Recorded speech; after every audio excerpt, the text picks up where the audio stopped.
好啦，依家煲滾咗水啦，咁咧可以煮麵啦。我習慣煮麵嗰陣咧，就用咗落咗醬料落個碗度先，之後再落熱水。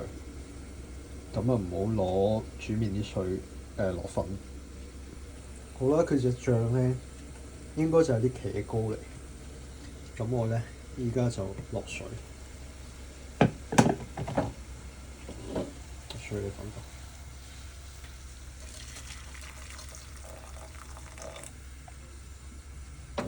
落唔好咁多啦，因為一陣間倒麵嗰陣咧，佢都會有啲水倒埋出嚟。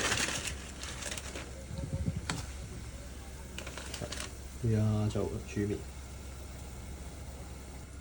咁煮麵嗰陣咧，開唔開蓋我就睇心情。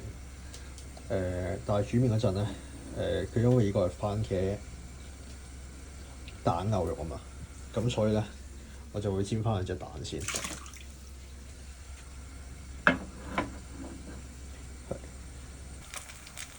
好啦，隻蛋咧煎得差唔多啦，咁咧我依家就落麵，落啲麵落啲落碗湯度。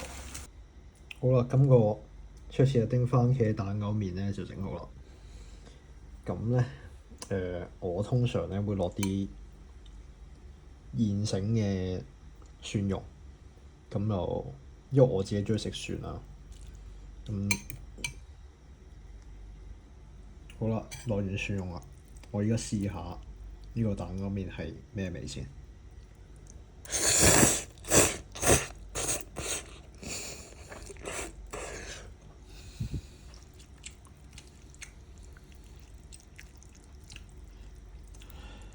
我覺得係 OK 嘅，即係佢個湯底係